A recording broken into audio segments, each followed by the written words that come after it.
Assalamualaikum warahmatullahi wabarakatuh. Pemirsa yang dirahmati Allah Subhanahu wa Ta'ala dan saya hormati dimanapun Anda berada, semoga Anda selalu dalam keadaan sehat walafiat, tidak kurang suatu apapun, dipanjangkan umurnya, dilimpahkan rezekinya, ditambahkan ilmunya, amin ya robbal alamin. Para pemirsa yang budiman, kali ini saya ingin menayangkan ceramah yang akan disampaikan Al Ustaz Bapak Haji Abdul Somad. Untuk itulah tidak perlu berlama-lama, marilah kita simak uraiannya, semoga kita mendapatkan hikmah dari apa yang beliau sampaikan. Inilah cuplikan video Ya ayyuhalladzina amanu, hai orang-orang yang percaya bahwa sesudah mati ini dia akan hidup lagi. Hai orang-orang yang percaya bahwa ada malaikat. Hai orang-orang yang percaya bahwa ruh itu nanti akan berjumpa lagi dengan jasad. Hai orang-orang yang percaya. Yang tak percaya tak dipanggil dalam ayat ini. Ya ayyuhalladzina amanu, hai orang-orang yang percaya bahwa Allah itu ada. Kalau kau rasakan bahwa dunia ini sempit, bahwa akhirat itu lapang, kalau kau sangka bahwa Allah itu tak ada, Tuhan itu tak ada ketika ujian datang, maka sesungguhnya dia maha ada. Ya ayyuhalladzina amanu, hai orang-orang yang percaya, ista'inu, minta tolonglah kepada Allah dengan dua cara. Pertama, bisobri, dengan sabar. Sabar itu artinya menahan. Makanya dalam hadis dikatakan laisa minna man darabal khudud wa syaqqal juyub. Siapa yang memukul-mukul pipi, menarik-narik rambut, bukan umat Nabi Muhammad SAW. Tak bisa dia tak bisa ditahannya tangannya. Maka siapa yang memukul-mukul pipi, menarik-narik rambut, maka bukan umat Nabi Muhammad SAW.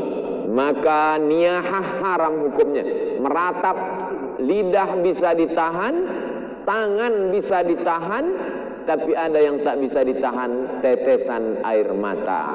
Maka ketika Ibrahim, anak Nabi dari Maria Al-Qibtiyah, meninggal dunia, menetes air mata Nabi. Sahabat bertanya, "Ama tarla ya Rasulullah? Apakah engkau tidak ridha dengan kematian ini ya Rasulullah?" Kata Rasul, "Aku ridha." Kalau memang ridha, kenapa menangis? Tetesan kasih sayang. Jadi menangis tak apa-apa. Menangis bukan tanda murka kepada Allah. Saya pun sampai hari ini kalau nampak saya anak kecil, semalam ketika kita dari Masjid An-Nur mau masuk ke dalam mobil, datang ibu-ibu jauh membawa anak kecil. Tak bisa dia mendekat, saya panggil, "Bawa kemari." Yang teringat saya, begitulah dulu waktu saya kecil dibawa oleh almarhumah emak saya, mendekatkan kepada alim-alim ulama, asal nampak ustaz, asal nampak tuan syekh, asal nampak habib, minta sapukan kepala, minta hembuskan. Jadi hari ini kalau nampak saya anak kecil, yang nampak saya itu bukan dia, tapi yang nampak saya adalah waktu saya kecil dulu. Air mata tak bisa ditahan, tapi tangan bisa ditahan, lidah sumpah serapah caci maki bisa ditahan, pikiran yang mulai berkata kalaulah dulu, kalaulah dulu, kalaulah dulu, kalaulah dulu, maka kalau datang sekali lau, tutup langsung dengan ingat kepada Allah, karena kalau itu adalah salah satu pintu setan masuk. Kalau kita pun konsultasi sama psikiater, psikolog, mereka akan berkata jangan banyak berkalau-kalau, katakanlah qadarullah. Ini sudah takdir Allah Subhanahu wa taala. Innallaha katabal maqadir. Allah sudah menetapkan takdir 50 alfasanah, 50.000 tahun qabla an yakhluqas samawati wal ard. Sebelum Allah menciptakan langit dan bumi, Allah sudah memerintahkan qalam. Allah bersumpah demi qalam, nun wal qalami wa ma yasturun. Allah suruh qalam menulis, hai qalam, tulis takdir sejak alam terkembang sampai hari kiamat. Rufi'atil aqlam, pena sudah diangkat, wa jaffatis suhuf, lembaran sudah kering. Tak ada yang bisa menolak takdir Allah Subhanahu wa taala. Allahumma inni la as'aluka raddal qada walakin as'aluka lutfa fih. Aku tak minta supaya kau tolak takdirku itu ya Allah, aku cuma ingin kau berikan kelembutan pada takdir itu. Makanya ada satu amal yang lebih hebat daripada mati syahid, lebih hebat daripada jihad, lebih hebat daripada haji mabrur, lebih hebat daripada puasa sunat, lebih hebat daripada membangun masjid. Apa amal itu? Ridha menerima takdir Allah Subhanahu wa taala. Makanya kata Imam Al-Qushairi dalam risalah Al-Qushairiyah, aku tahu kapan Allah ridha kepadaku. Nah, itu bukti ridha Allah. Aku tahu kapan Allah ridha kepadaku. Dari mana engkau tahu Allah ridha kepadamu? Ketika aku ridha menerima takdir Allah, disitulah aku berarti diridhai Allah Subhanahu wa taala. Setelah penghuni surga itu masuk ke dalam surga, salamun qaulan min rabbir rahim. Apa kata Allah? Salamun alaikum. Masuk kamu ke dalam surga. Tibtum, kamu sudah berbuat baik. Fadkhuluha, masuk kamu ke dalamnya khalidin, kekal selamanya. Setelah mereka mendapatkan kenikmatan surga, jannatin tajri min tahtihal anhar, ada satu yang belum mereka dapatkan. Allah bertanya kepada penghuni surga, madza turidun? Kalian mau apa lagi penghuni surga? Penghuni surga menjawab, ada satu yang kami belum dapat ya Allah. Apa itu? Ridhaka. Orang yang mendapat surga belum tentu dapat ridha Allah, tapi orang yang dapat ridha Allah pasti dapat surga. Makanya di malam-malam Ramadan selalu kita minta, Allahumma inna nas'aluka ridhaka wal jannah wa na'udzubika min sakhatika wan nar. Tapi bercerita tentang ridho ini berceramah aja senang. Judul pengajian malam ini ridho menerima takdir Allah, menggerakkan anak lidah yang senang. Tapi ketika sampai ke kita, beratnya minta ampun. Saya jujur sampai hari ini, meninggal almarhumah emak saya bulan Rajab Maret 2019, sampai hari ini dulu saya sangka dengan bergantinya hari, berubahnya musim, zaman bertukar, rasa sakit itu akan hilang.